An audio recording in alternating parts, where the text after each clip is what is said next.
Assalamualaikum warahmatullahi wabarakatuh. Bismillahirrahmanirrahim. Alhamdulillahirrabbilalamin. Wabihi nasta'in ala umurid dunya waddin. Wassalatu wassalamu ala asyrafil anbiya'i wal mursalin Sayyidina wa maulana Muhammadin wa ala alihi wa sahbihi ajmain, amma ba'd. Pertama-tama perkenalkan, nama saya Muhammad Saman, Prodi Pendidikan Agama Islam semester 1 reguler 3. Video ini saya buat untuk memenuhi tugas medal test mata kuliah pengantar studi Islam. Yang mana saya di sini ingin membahas atau menjelaskan beberapa pertanyaan. Oke, baiklah, langsung saja. Yang pertama yaitu, dalam studi Islam diperlukan berbagai macam pendekatan.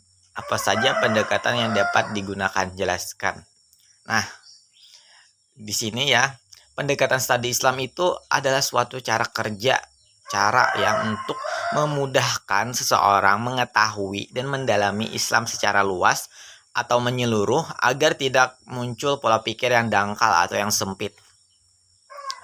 Nah, beberapa cara pendekatannya yaitu dengan yang pertama dengan pendekatan normatif, yaitu sebuah pendekatan yang lebih menekankan pada aspek-aspek norma-norma dalam ajaran Islam yang sebagaimana sudah terdapat dalam Al-Quran dan hadis. Kemudian yang kedua yaitu pendekatan antropologis, yaitu salah satu upaya memahami agama dengan cara melihat praktek keagamaan yang tumbuh dan berkembang dalam kalangan masyarakat. Kemudian yang ketiga yaitu pendekatan sosiologis, yang merupakan salah satu upaya memahami agama dengan cara meningkatkan kemampuan manusia untuk menyesuaikan diri atau beradaptasi dengan lingkungan sosial atau lingkungan di sekitar. Kemudian yang keempat, pendekatan psikologi, yaitu paradigma cara pandang memahami agama dengan mempelajari jiwa seseorang dengan cara melihat gejala perilaku yang dapat diamati seperti gerak-gerik tubuhnya, perbuatannya, tingkah lakunya, cara berbicaranya, dan lain sebagainya. Oke, yang kemudian pembahasan kita yang kedua, jelaskan hubungan Islam, iman, dan ihsan dalam tipologi ajaran Islam. Nah, di sini kita pertama-tama ya menjelaskan apa sih itu Islam, iman, dan ihsan. Nah, Islam adalah agama yang berisi ajaran tauhid, menyerahkan diri serta tunduk kepada Allah Subhanahu wa taala atau mengesahkan Allah Subhanahu wa taala. Kemudian iman. Iman adalah sebuah pembuktian terhadap penyerahan diri kepada Allah Subhanahu wa taala. Iman itu diyakini di dalam hati, diucapkan dengan lisan, dilakukan dengan perbuatan. Nah, iman ini juga sudah tertuang dalam sebuah rukun iman yang terdiri dari 6. Yang pertama yaitu iman kepada Allah Subhanahu wa taala, yang kedua kepada malaikat-malaikatnya, yang ketiga kepada kitab-kitabnya, dan yang keempat kepada rasul-rasulnya, yang kelima kepada hari akhir atau hari kiamat, dan yang keenam kepada qada dan qadar. Kemudian ihsan. Ihsan itu ya kita itu menyembah kepada Allah atau sholat seakan-akan kita melihatnya, atau seakan-akan kita melihatnya sedang berada di hadapan kita, atau kita merasa selalu diawasi olehnya dalam segala kita, dalam sesuatu kita, perbuatan kita. Nah, ihsan ini ya bisa kepada Allah Subhanahu wa taala dan ihsan kepada sesama makhluk. Bisa juga di sini terkait dengan hablum minallah, hablum minanas, hablum minal alam. Berbuat baiklah kepada Allah, berbuat baiklah kepada manusia, berbuat baiklah kepada alam. Kemudian hubungan Islam, iman, dan ihsan dalam tipologi ajaran Islam. Nah, hubungannya itu merupakan satu kesatuan yang tidak dapat dipisahkan karena iman merupakan landasan keyakinannya, sedangkan Islam dan ihsan merupakan bukti nyata atau perbuatan yang dapat dari keimanan tersebut. Salah satu saja ini tertinggal, bisa saja timpang atau tidak seimbang. Kemudian penjelasan kita yang ketiga yaitu jelaskan kedudukan Al-Quran, hadis, dan ijtihad sebagai sumber hukum Islam dan berikan contoh penerapannya. Oke, di sini ya, Al-Quran itu merupakan kitab umat Nabi Muhammad SAW.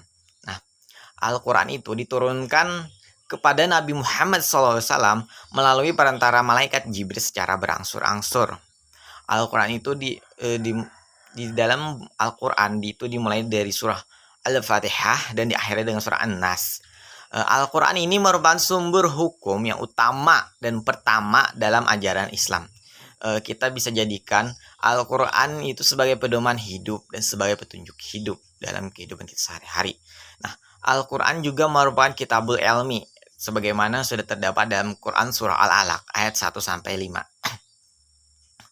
A'udzu billahi minasyaitonir rajim. Bismillahirrahmanirrahim. Iqra bismi rabbikal ladzi khalaq. Khalaqal insana min 'alaq. Iqra wa rabbukal akram. Alladzi 'allama bil kalam. 'Allamal insana ma lam ya'lam. Shadaqallahul azim.